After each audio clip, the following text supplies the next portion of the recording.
of America, and to the republic for which it stands, one nation, under God, indivisible, with liberty and justice for all. I call this meeting to order at 9 a.m. and at this time I open up the floor to public comment. Hearing none, seeing none, I'll call on Commissioner Eichelberger to conduct a meeting with the members of the Cumberland Area Economic Development Corporation. Commissioner Eichelberger? Okay, thank you. Now, since I assume we were going to have a roll call for the meeting. Okay, we're going to convene the meeting of the members of the Cumberland Area Economic Development Corporation, which is comprised of the Board of Commissioners. So let's get the roll call first, please.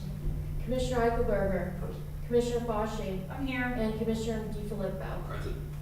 Okay, very good, thank you. So with that, we should address the request from CADIC for to establish a line of credit to deal with cash flow issues that could develop within the next few months, given the shortfalls related to the COVID situation. For them to do this, as you're all aware, requires commissioner approval because the line of credit constitutes a form of indebtedness, and the bylaws require that we be involved in that process as the members of the corporation. So the information's been provided to you, and hot off the press, we gave you the essentially the term sheet in regards to the request. So I'll open the floor for any questions, comments, or action.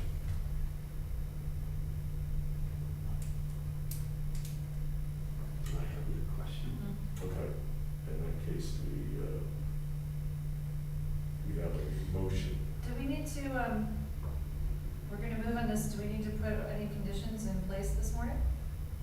I think what we had decided was that those can be determined later, but to expedite the process, that we would go ahead and do the approval, since there seemed to be general agreement that the reporting requirements to us would be fairly minimal. It shouldn't impact the ultimate decision of Kate on whether to pursue this or not. You can certainly do it that way. It depends on the information you expect to receive and whether it meets what you need to understand how the line of credit is being handled. Yeah, what we discussed yesterday was that we get the monthly financial statements and so how clearly they are outlined on those statements, we haven't determined yet, but certainly if it's not up to snuff, they can provide us a supplemental. I'm sure it's easy enough to do. Gene, what is it that you're looking for? And maybe Well, if permitted, that could be part of the motion. so what I dislike about what we're about to do, and I don't dislike it at all though, is that we're gonna give them a we're gonna say, okay, it's okay for CADIC to enter into an indebtedness in the amount of $500,000. And this is an open line of credit. So being that the commissioners and the county this is where the buck stops, we ought to at least maybe outline what it could be used for, or what kind of approval they need to go through to use it with us. I mean, are we okay with them using it for payroll? Are we okay with them using it for improvements on a building somewhere?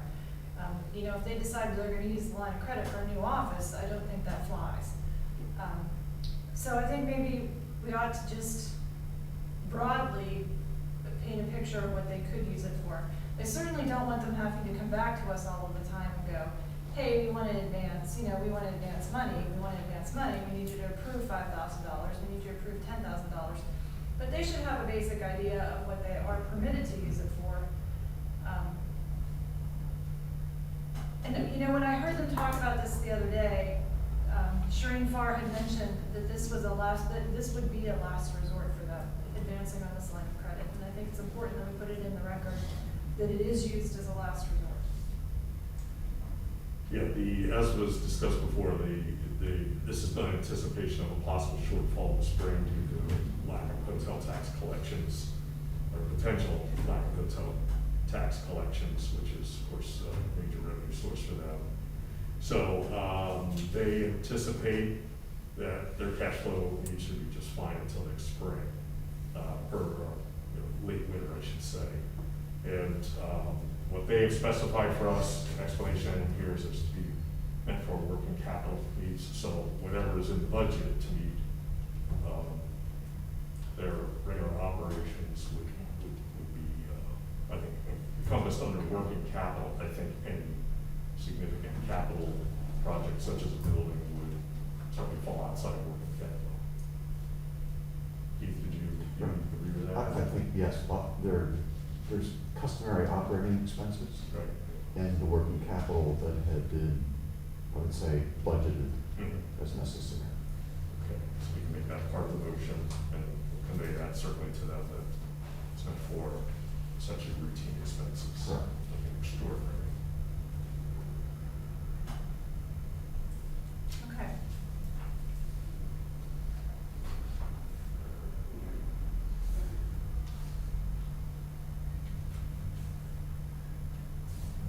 Okay, and I'll just finish up by outlining the outline of terms from Mid-Penn Bank is that they would have this established in the amount of $500,000 to draw on as needed if other revenues are not available. And they do have reserves, but those are tied up in investments right now. This is meant to provide them some relief from the only course of action being to break the terms of CE, which of course you will forfeit your interest and potentially have to pay a penalty as well. So this is sort of a safety net. $500,000 on demand as needed, that is. It's interest only, monthly, principal on demand, and the rate is the prime plus 50 basis points. And currently that's 2.75. There's no annual renewal fee, it's $250 documentation preparation fee, well, fairly standard from what I understand. The collateral for it will be not less than $500,000. It's an assignment from their, what they call their Cedars account. I don't know what the acronym is for, but it's where their standard time deposits are kept. So such as CDs and one cash investments. Keith, would Yes. you recommend that we have this document as part of the minutes? That would be appropriate, that'd be the minutes of the members. Yes, Okay, because yes. that's pretty much the documents that Gary has said. Yes. I think that's important that we have that. So just so that I'm clear, the collateral on this is the Cedars account, which is a certificate of Certificate. deposit. Right, that's correct. Nothing else, they're not holding anything else as collateral. No, this should be sufficient. Okay. Covered for the Florida cover.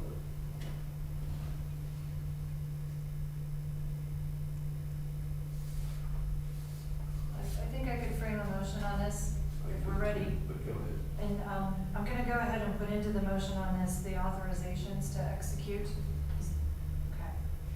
So I'm gonna go ahead and move to approve the Cumberland Area Economic Development Corporation's request to open a working capital line of credit in the amount of $500,000 at Mid-Penn Bank. And I'm going to further add to that motion that Jamie Keener is authorized to execute the term sheet on this line of credit. And Howard Brandt, the treasurer of CADIC, is authorized to execute all documents of indebtedness, including the note. Further with the motion, I would condition that this line of credit is only to be used if there is a shortfall in the spring of hotel tax revenue. The line of credit is only to be used for customary operating expenses and working capital needs as they are budgeted. And I would also add that there needs to be an accounting of this line of credit in the monthly financial statements that are delivered to the 3 members of CADIC, which are the 3 commissioners sitting at this table. Okay, do you have a second? Does that sound satisfactory? I will second that motion. Okay, it's moved and seconded. Any further questions, comments? Just, that we do attach this document to the minutes. Thank you. Yeah, we just got this. Yep. All right, all in favor of the motion, indicate by saying aye. Aye. Any opposed? Motion carries.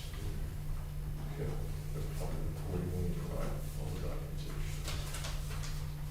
Okay, I believe that's all of the items that were required for the CADIC membership meeting. So we will adjourn that meeting if, I guess I need a motion to adjourn that. Move to adjourn. Okay, we will adjourn the motion of the meeting of CADIC and resume the commissioner workshop meeting, and I will turn it over to the chief operating officer. Thank you, Commissioner Eichelberger. Agenda item number 3 is contracts and grants, with agenda item 3.1A and B consisting of existing contracts, contract extensions, or addenda with no additional cost or increase to the county for children and youth services and also drug and alcohol. Commissioners, do you have any questions, comments, or concerns about the contracts listed for these two departments? Hearing none, we'll move on to agenda item 3.2, which consists of new contracts, vendors, services, grants, and contracts with increases or decreases to the county. I'll begin by calling on Kathy Waters to discuss the agreement with Noon and Associates. Kathy? Good morning, Commissioners. This is an agreement with Pat Noon, which will be assisting during our appeals the 5th, the 6th, and the 9th. He's also going to provide some guidance during the appeal hearings, as well as sitting down and going over some of the appeals that we have, the commercial appeals that we have coming in.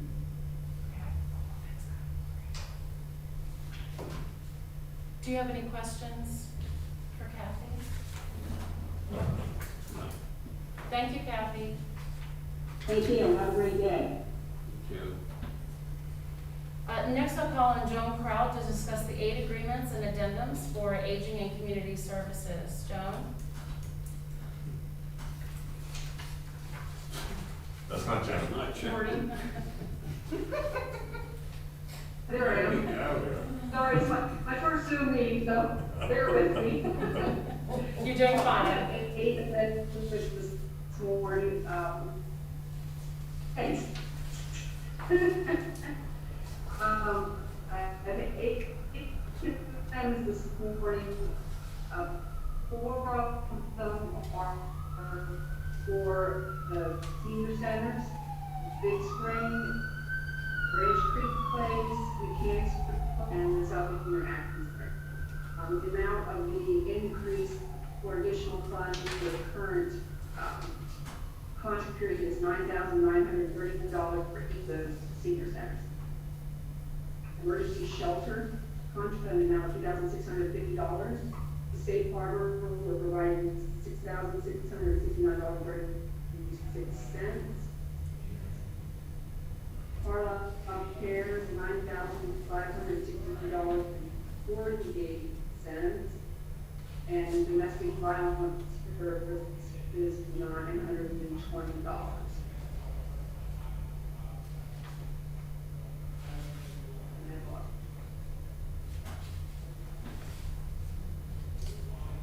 Do you have any questions for Joan? Thank you, Joan. Next, I'll call on Bethany Salzarulo to discuss the grant for the Bureau of Elections. Bethany? Good morning. So this is an, Have a good day.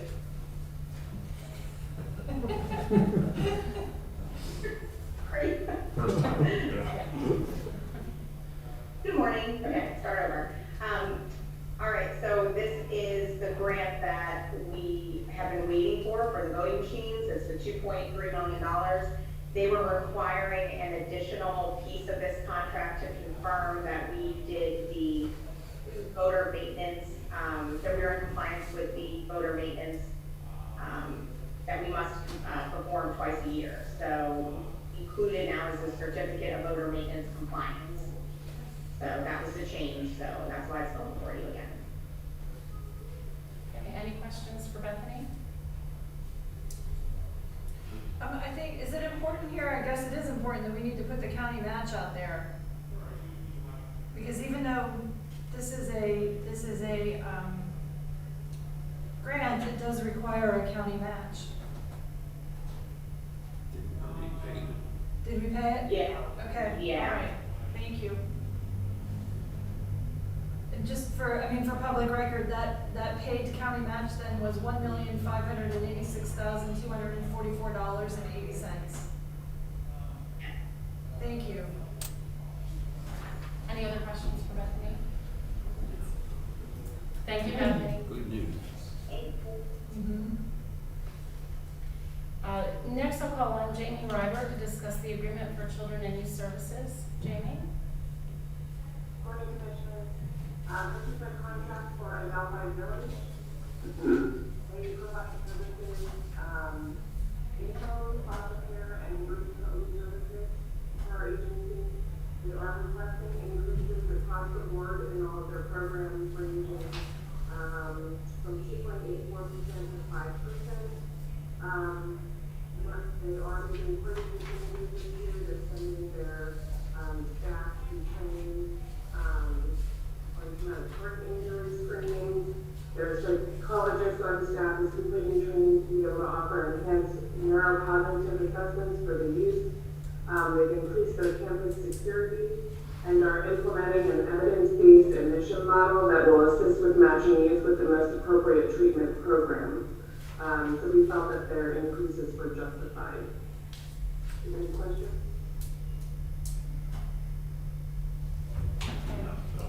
Thank you, Jamie. Thank you. Next, I'll call on Ryan Simon to discuss the agreement for drug and alcohol. Ryan? Good morning, Commissioners. Eagleville Hospital is asking for a 4% increase on 3 of their levels of care. Those would be detox, non-hospital detox. They're asking for a $14 a day increase. For non-hospital short-term rehab, they're asking for a $12 a day increase. And for non-hospital co-occurring, they're asking for a $13 a day increase. For hospital-based detox and rehab, they're not asking for any increase. Any questions? Okay. Thank you, Ryan. Next, I'll call on John Locke to discuss the agreement for facilities. John?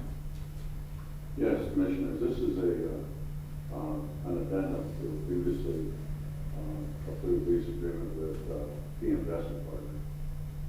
This particular addendum is a 5-year addendum. We are exercising our option to renew, and it will commence on December 22nd, and it will end on December 21st, 2025. It is a 5-year agreement. The difference in cost over a 5-year period is $25,172.10.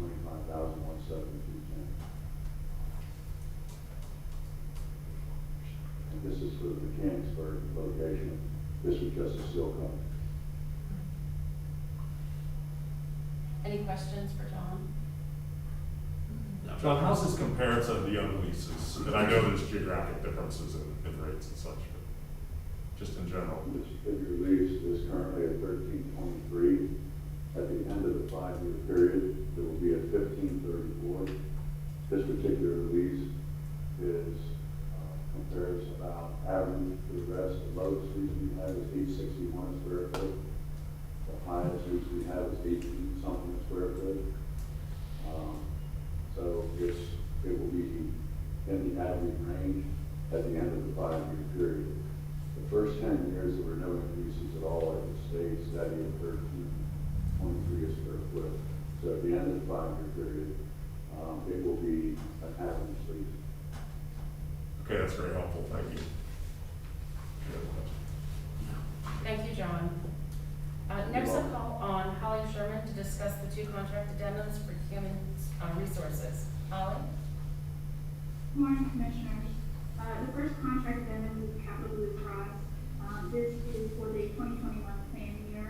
The projected increase is on the BIOP dental and vision plans, and this is a projection based on the number of enrollees we anticipate in that plan for the 2021 plan year. Again, this is all on the employee portion, not the county portion of those two plans. And then for BHS, this is an increase to the 2021 contract for our wellness to add spouses to the health risk assessment portion of the wellness requirement for 2021. Any questions? No. Okay, thank you, Holly. Thank you.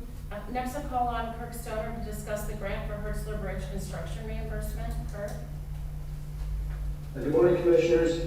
This is a $100,000 reimbursement agreement for improvements to Hertzler Bridge. This money is actually historic preservation and mitigation money from the Wolf Bridge project, where we demolished the Wolf Bridge. There was money in that project for some sort of historic mitigation. We work with PennDOT. We're going to have that funding for historic mitigation applied to the improvements to Hertzler Bridge. Hertzler Bridge is planned for a rehabilitation project that we will be starting actually later this year. We're working on that now and be completed at some point next year. Any questions for Kirk? No. Did Commissioner Hertzler ever provide his check for the naming rights of this bridge? No, we'll shake them down on Monday. Make sure we get That's that. right, it'll be at the Horse Bridge. Yeah. Okay, thank you. Thank you, Kirk. Next, I'll call on Annie Strike to discuss the fiscal year 2019-2020 agreement, as well as the fiscal year 2020-2021 agreement for MHIDD. Annie? Good morning, all. The first contract is actually an amendment for fiscal year 1920, and it's for one of our early intervention occupational therapy providers. It's actually an increase of $100, and it's due to this contractor providing $100 worth of additional services for last fiscal year. So that's the first one. The contract amount is $4,600. And then the second one is actually for the current fiscal year 2021, and this is for rapid transit. This is a decrease over last year, a decrease of $16,250. The total contract this year is $92,080. And as you might expect, due to the pandemic, we anticipate the transportation costs will be down just a little bit. Do you have any questions? Minus cleaning costs, right? Exactly. No. Thank you, Annie. No further. Thank you. Moving on to agenda item 4, I'll call on Melissa Smith to discuss the Claremont Nursing and Rehabilitation Center policies. And Commissioners, please note that these, the approval of these policies is an action requested item. Okay. Melissa? Good morning. With the change of leadership, there are some documents that need to be posted publicly within the nursing home. You have three of those in front of you. The first is the Statement of Equal Employment Opportunity Policy. The second is the Notice of Non-Discrimination. And the third is the Admission Statement Policy for the facility. I've already signed them. They will require your signature as interim administrator. Any questions? Thank you, Melissa. Any questions or comments? And you want action today? Yes. Okay, there's 3. We can, I assume we can approve all together. So, okay, well, it's pretty self-explanatory. Do we have a motion for approval of this document? I'll make a motion to approve the annual review of Claremont Nursing and Rehab Center policies, which includes statement of equal employment opportunity, notice of discrimination, and admission statement policy for Claremont Nursing and Rehab Center. I second. Okay, it's moved and seconded. All in favor, indicate by saying aye. Aye. Motion carries. Okay. And Melissa, thank you for stepping up at this time to take leadership there. Thank you for my pleasure. Very good. Thank you. Thank you, Melissa. Agenda item number 5 is discussion of capital project request by Public Safety, and I'll call on Bob Shively to discuss the request. Bob? Good morning, Commissioners. We're requesting your consideration and approval on Monday for replacement of our primary hazardous materials emergency response vehicle. The current vehicle is 30 years old and been experiencing several required repairs each year for inspection over the last few years. During the February inspection, there were several items noted for substantial repairs for over the next year, and possibly would not be able to be inspected anymore in the spring. Things like the dashboard panel, gauges, electrical, and rust on the frame. So, additionally, the new unit does address some of the updated needs for the vehicle, climate control storage for the sensitive equipment, and other safety items. The cost of the vehicle under CoStar's pricing is $408,000, and the purchase would be from Swamp Wagon Company in Elizabethville, which is northern Dauphin County. Any questions?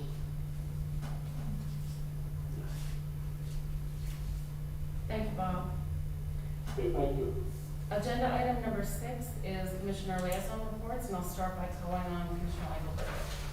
Yeah, pretty briefly, I think everybody's up to date on Kate. We've had that issue ruminating for a while. We just had board meetings, so unless there's any questions in regards to Kate, I'll move on to my one other item, that is the recycling. By the way, MHIDD is resuming their board meetings, and that begins today, so that'll be acceptable, or anytime. I got an update from Justin regarding recycling, and he mentioned specifically that the meeting is canceled this month, and it's mostly because they need to turn their attention toward the plan, the revised plan, which is mandated on a time schedule. So that's he's able to do that now. I said the electronics recycling has become somewhat normalized now. We had peak months there, and it was very heavy this year, but they're getting back to normal, although the prison trustee program is still suspended, so they don't have the help out there, and I imagine he'll probably still be lending a hand out there from time to time. So the plan revisions will begin with a survey that they're constructing. He's working with Kirk to get the survey ready for the board and advisory committee. And they're going to use that to gather input on a range of waste management and recycling issues in the county that'll be discussed in the plan. We'll have discussion at the following meeting in regards to those, and get an outline in place. The survey it's going to come to us for review as well, so you want a chance to see that. And Joe mentioned that he and Kirk are meeting with a representative of the landfill, Cumberland County landfill, to discuss disposal capacity. I don't know anything more beyond that, but of course they do from time to time seek state approval to increase the capacity, the usable capacity out of the facility, and they do that, but unexpected. So finally, said the private scrap recycling business, Cumberland Recycling, has closed temporarily, and they closed back in the winter due to market conditions, and then there was COVID, of course, so they have not opened, and they're concerned they may be remaining closed permanently. So their manager was going to serve on our plan revision committee because Act 101 does require that we have somebody from the material processing industry present as part of that process. So we're going to be looking for a replacement there. If anybody knows anybody in the recycling or scrap material processing business, please feel free to forward me to me or Jen so we can get that requirement. And that's everything I have. Thank you, Commissioner Eichelberger. Commissioner Boschee. Good morning, everyone. Let's see, what do I have? So, HATS Coordinating Committee, they meet next week, but one of the big transportation issues in Cumberland County is the Lemoine Bottleneck, and I was fortunate enough to be on an update webinar last week with the Secretary of PennDOT, and I got to ask a question, and I just directly kind of asked, hey, what's going on with this bottleneck project? She actually got back to me, and with the answer of, it's pending. They're still working on it, but I thought it was good that I got to put it out there to the Secretary of PennDOT, so it's kind of maybe percolating in her brain a little bit. Local Emergency Planning Committee, of course, as we know, the Sarah Summit was canceled for this year, but I am alarmed that there are a number of business entities in this area that have not paid their LEPC fee this year, and they're not huge. It's $75. I think the highest one was $250. But you know, that fee goes to pay for things like keeping your first responders safe.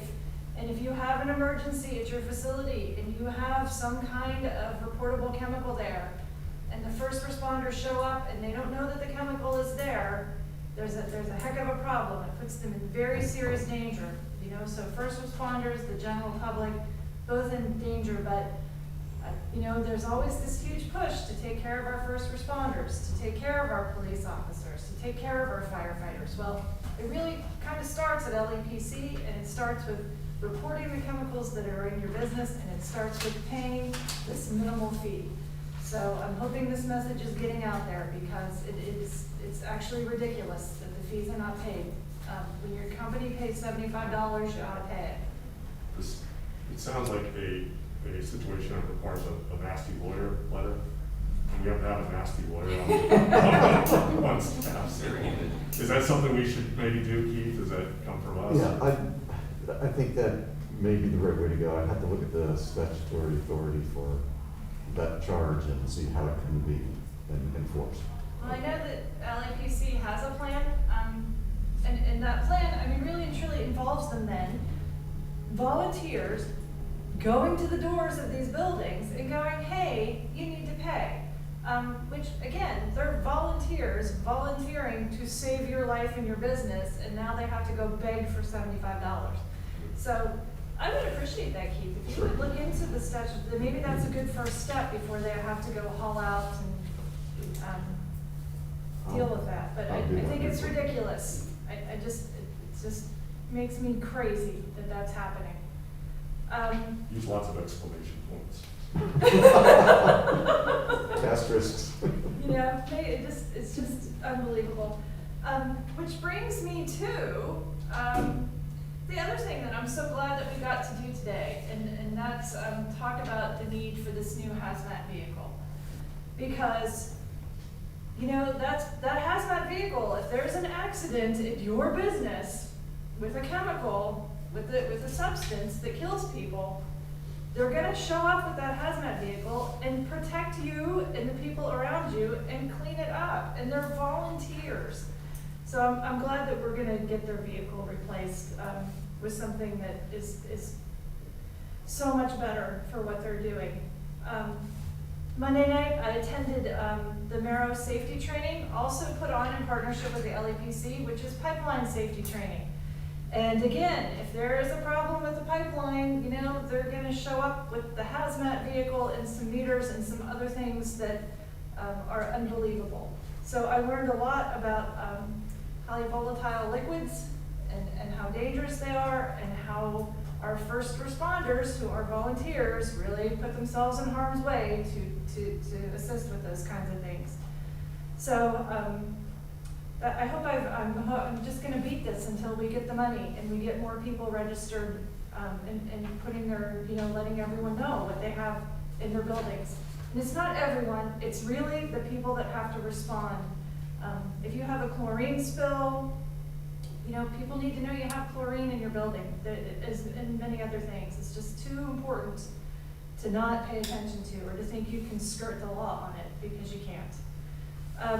Library System Board, we meet Monday, but again, use the library, use it online. There are so many children that are at home that are doing virtual school, and the library has tutor.com. You can learn so many things there. You know, if you're at home and you're in high school and you're working on calculus and you have a question, you might be able to get the answer at tutor.com, which is a service of the Cumberland County Library System.